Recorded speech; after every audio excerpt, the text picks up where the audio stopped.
Transformation en cours à la Pointe-Saône. Pour la 3e année consécutive, le Martinique Surf Pro s'apprête à faire de Basse-Pointe une capitale du surf international. Une étape devenue incontournable sur le circuit qualificatif mondial. Première année, on a reçu 109 surfeurs, deuxième année 140, donc avec effectivement d'année en année de plus en plus de surfeurs de renom. On devient une des étapes incontournables du calendrier de surf professionnel, puisque maintenant c'est un titre qui devient de plus en plus disputé par les meilleurs, puisque voilà, les grosses pointures arrivent sur le territoire, notamment cette année, vous allez voir, il y aura de belles surprises. Et donc du coup, d'un point de vue sportif, une réussite aussi. D'un point de vue médiatique, plus de 100 millions de personnes touchées dans le monde, donc les chiffres parlent eux-mêmes. Il y a une étude d'impact qui est disponible sur notre site internet. Au point de vue économique, on peut dire de manière directe que c'est aussi une réussite. On a sollicité 71 entreprises martiniquaises qui ont permis en fait la mise en place de cette opération. Donc près de 80% de notre budget sont attribués à ces entreprises. C'est pas loin de... C'est plus de 100 personnes qui travaillent pendant le mois de l'événement. Et il faut savoir aussi que c'est 5 permanents à temps plein pendant toute l'année. Donc une opération génératrice d'emploi, une opération aussi qui permet aux structures hôtelières et à tous les dispositifs d'hébergement d'être remplis. La Martinique devenue destination du tourisme du surf international, mais également des répercussions locales. La population s'étant réapproprié cette partie de son patrimoine. On a un retour des anciens qui nous disent enfin quelque chose qui refait vivre le Nord, enfin vous célébrez les pratiques que nous avons toujours eues depuis notre enfance, que ce soit avec un morceau de bois, etc. On est toujours dans une mer agitée et mouvementée.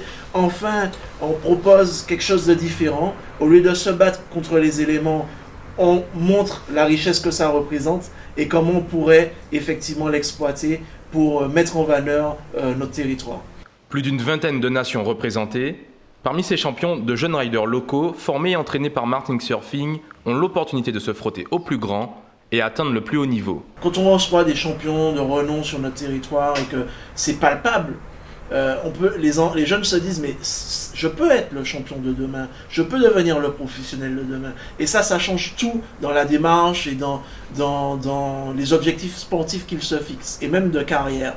Donc nous avons mis un accompagnement d'élite pour permettre aux meilleurs jeunes et même on accompagne de l'initiation évidemment jusqu'au sport de haut niveau, mais pour permettre aux meilleurs jeunes d'atteindre le plus haut niveau. Notamment, on a eu le jeune Adam Offé qui a pu se distinguer à une compétition internationale à Barbade et donc qui a surpris le public et qui s'est qualifié pour une étape en Floride et pour une des plus grosses compétitions américaines qui s'appelle l'US Open of Surfing qui se déroule en Californie et qui voilà, donc chez les juniors, hein, je parle, donc il lui permet aussi donc ça lui a permis de rentrer dans un circuit de professionnels.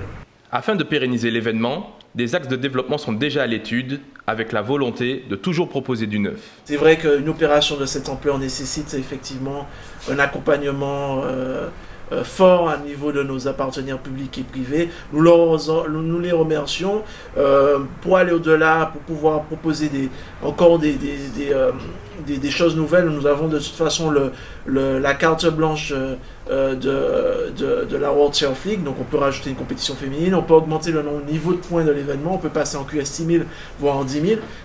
Maintenant, au niveau du budget, cela génère effectivement des coûts. Donc en fonction de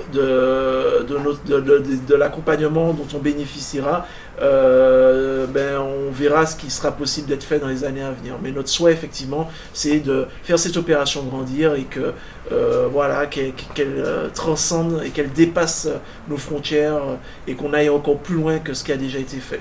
L'heure est encore à la préparation. Coup d'envoi ce week-end.